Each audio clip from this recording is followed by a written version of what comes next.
Hello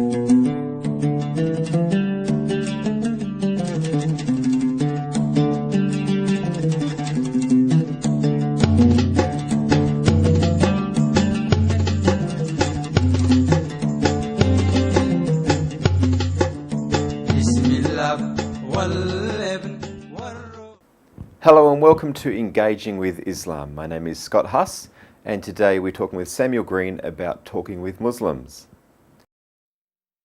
Samuel, when I think about talking with Muslims, it sounds really hard. Is it that hard? It's not hard, but I can understand why people feel that way. What do you mean? Well, there certainly are differences between Christians and Muslims, and this can make it feel that it's hard to speak with them, but you can speak with them. Okay, so what are some helpful things we need to know when talking with Muslims? Firstly, there are different types of Muslims. Not all Muslims are the same. For some, it is just their culture and they are not particularly tied to the religion. For others, though, the religion is very important to them and they love Islam. Some are radical and extremists, but I've even met some who call themselves atheist. I know that sounds odd. You would think if someone's calling themselves a Muslim, they would believe in God. But for these Muslims, that's not how they saw it.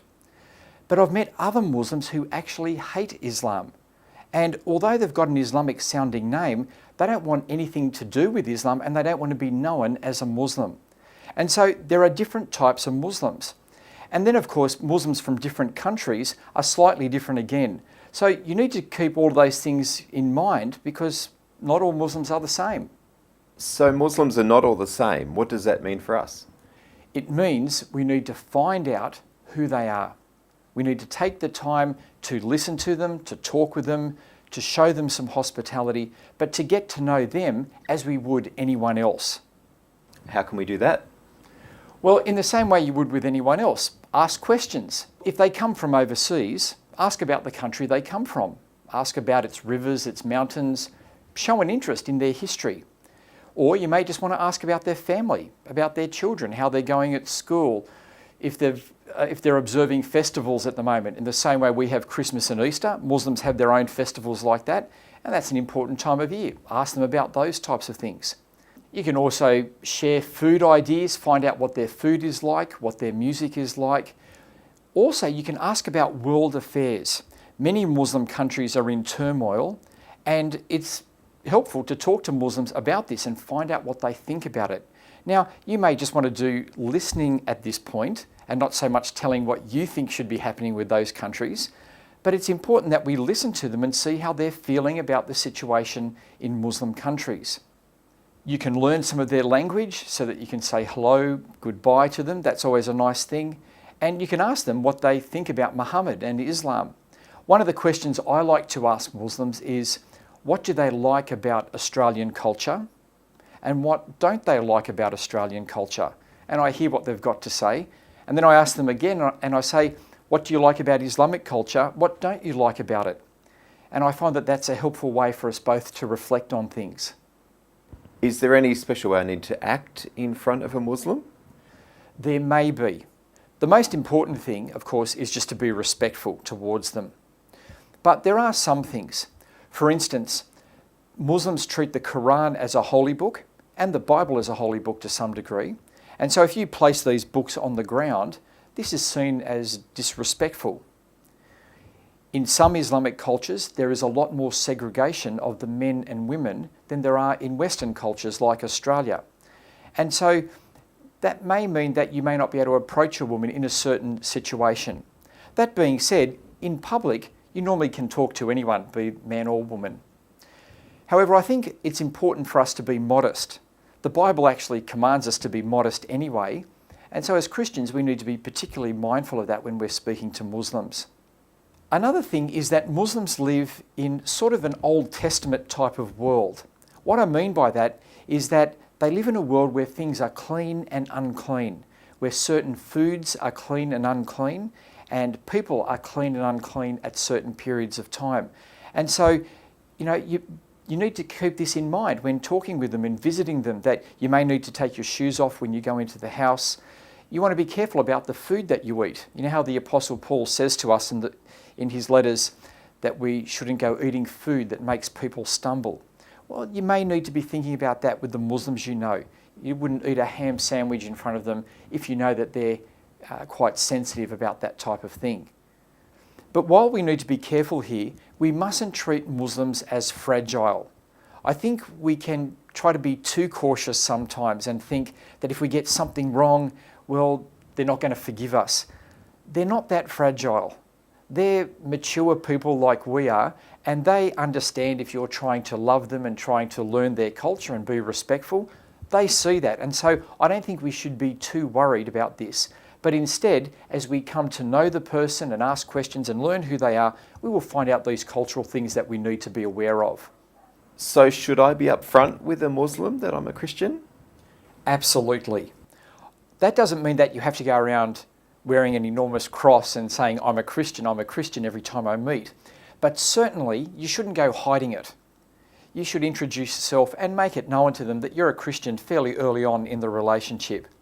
I think it's important that you live the Christian life in front of them and be authentic in this way. Live the holy life.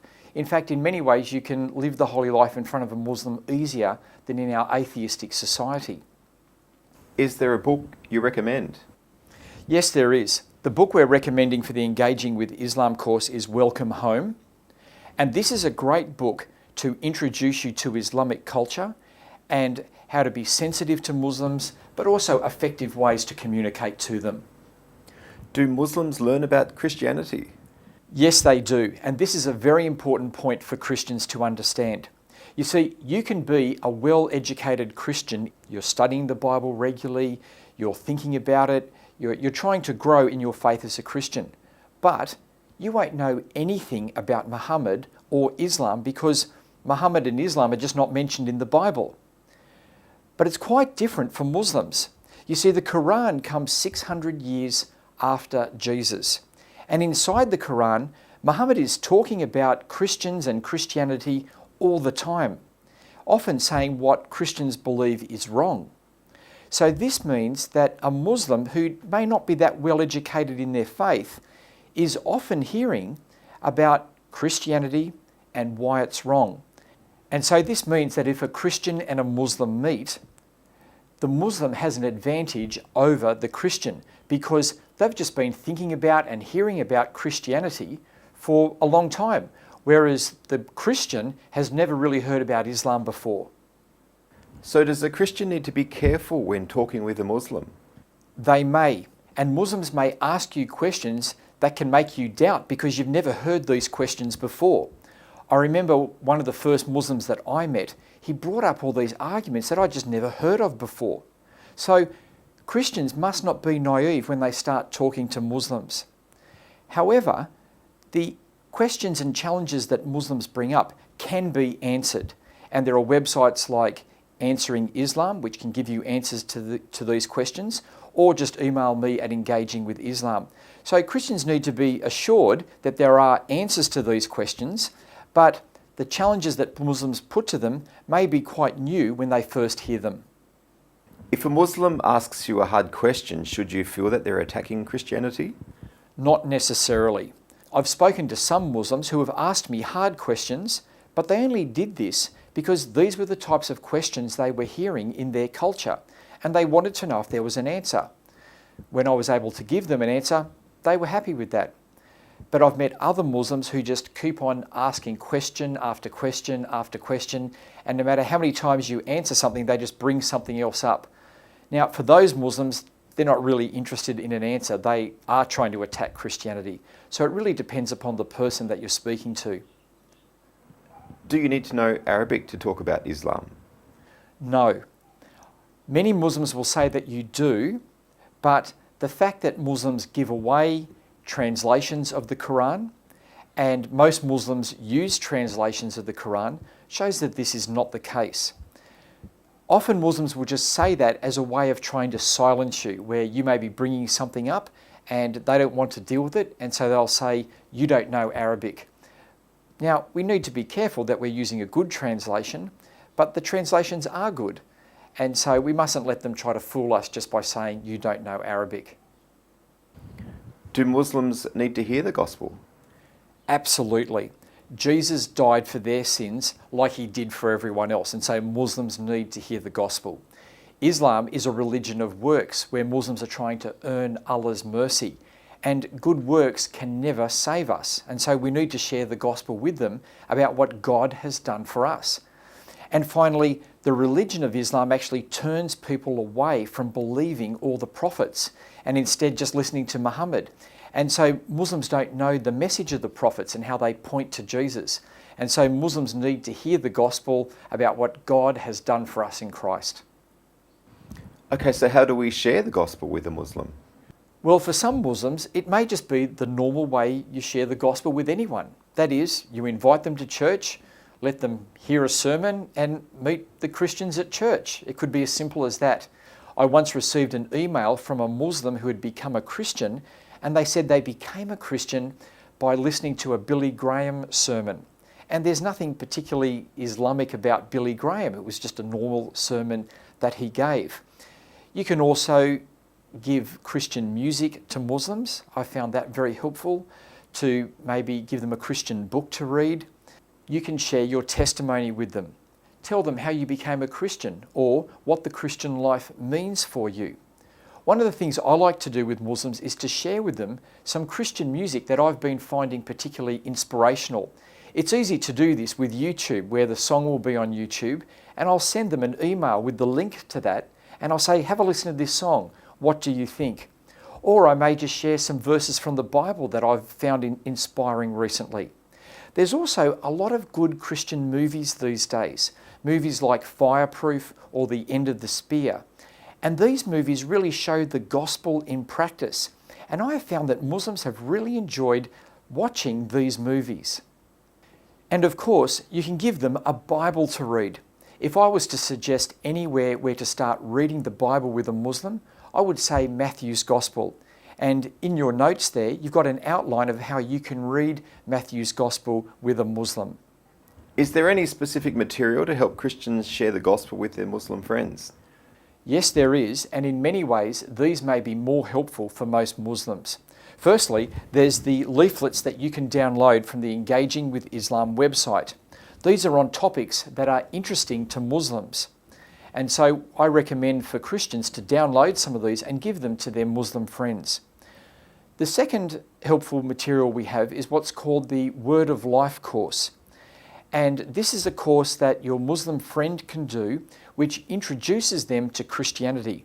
This is an excellent course written by a man who was a Muslim and became a Christian, and he explains the Christian message to Muslims in a helpful way. So that's the Word of Life course.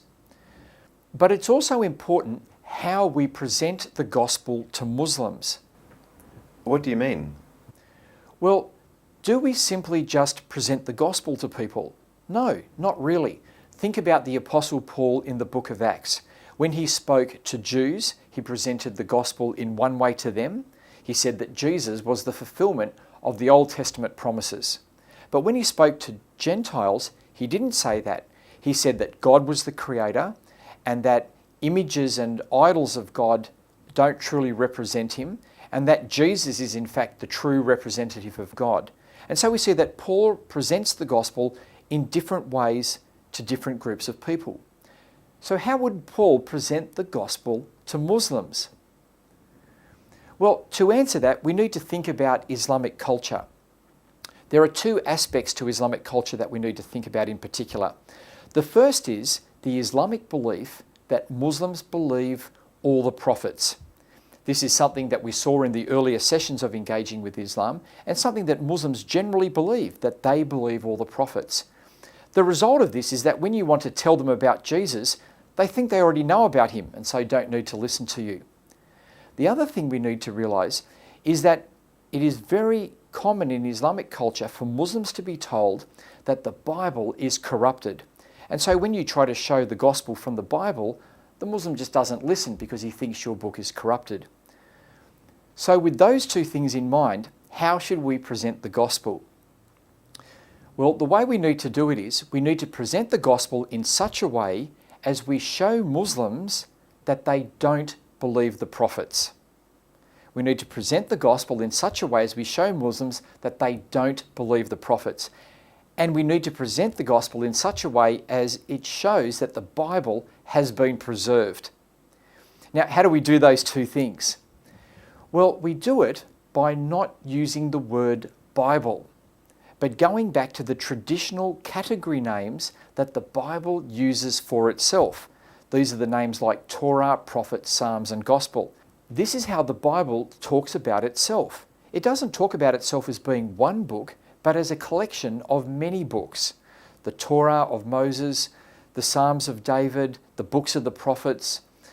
And so we need to speak of our scriptures in these ways, because when we do that, we show Muslims that we believe all the prophets and that we read them all. Because most Muslims don't know what's in the Bible. They don't know that it actually contains all of the books. And so this is a very important thing that you need to show to your Muslim friend, that the Bible contains all of the books and that what Christians believe comes from all of the books of the prophets. Now, Engaging with Islam has Bibles with these types of covers, and these are the ones we recommend that you give to your Muslim friends. And so I recommend that you start with the Gospel of Matthew and read that with your Muslim friend, but also be explaining to them what the Bible is. And when they have questions about the Son of God or anything like that, show them how this idea comes from all of the prophets. And when they see that this message of the gospel comes from all of the prophets, from the book of Genesis right through to the books of the gospel, when they see that, it's actually a testimony that the Bible has not been corrupted, that these books, over such a long period of time in different languages, are all on about the one gospel message. And this is a great way of showing Muslims that the Bible has not been changed. And so that's how we need to be presenting the gospel to Muslims. Not using the word Bible, but showing them that it's Christians who believe all the prophets and that the message of the gospel is in fact the message of all of the prophets. Do you know any Muslims who have become Christians? Yes, I do. I've got friends who were Muslim and have become Christians who I see regularly, but I also have the great privilege of travelling around to different places, and whenever I go there, I meet Christians who were once Muslims. And so this is a great thing. And so people need to realise that there are many Muslims becoming Christians today. Thanks for speaking with us today.